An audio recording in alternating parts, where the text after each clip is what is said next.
Pangarap ko sa sarili ko, maihawin yung magulang ko sa kahirapan na tinatamasa namin ngayon.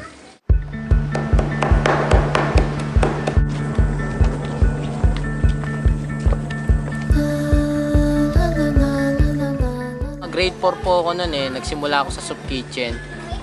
Medyo maliliit, uhugin, makukulit na bata.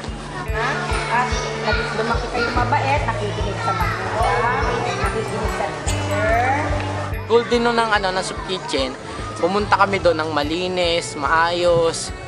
Parang hindi kami iniiwasan ng tao. Hindi ko maiwasan sobrang baho.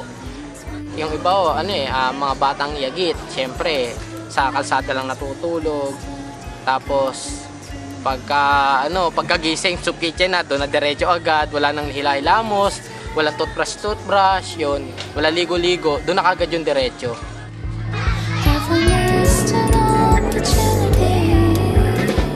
Syempre bata po, hindi po may iwasang ma-excited kahit galing po kami sa ilog. Naliligo kami na, chef, nangangalaka, languha ng pagkakaperahan. Doon kami dati tumatalo, no? Yun, nung bata kami. Kaya ang taas niyan. Yung sa Bible study, natututo ka tungkol sa Diyos. Kung paano mo siyang makilala.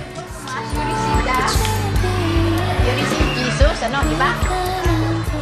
Mga nakakasama din kasi ang mga Muslim Iglesia ni Cristo, iba-ibang klase na reliyon, dating daan. Pero hindi namin inisip yan ang inisip namin makakain. Kasi kumakalam yung sikmura namin. Sunod-sunod na yun, tuwing Sabado, pupunta kami. Pagka nandun kami sa soup kitchen, doon kami nagiging bata, doon kami nakakapaglaro. Hindi katulad pagka nasa ibang lugar na kami, naghahanap kami ng pagkakaperahan.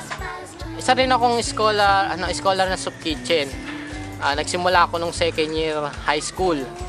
Ang average ko is 75 Hindi mo akalain na average 75 tatanggapin sa soup kitchen.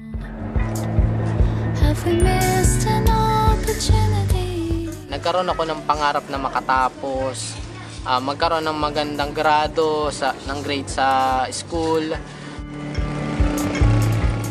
Hanggat sa nakatungtong ako ng college, tapos nag-vocational din ako. Yung mga bata po, matutong mangarap din at matuto silang magpursigi sa buhay na kailangan nilang iangat yung sarili nila sa kinasasadlakan nila ngayon.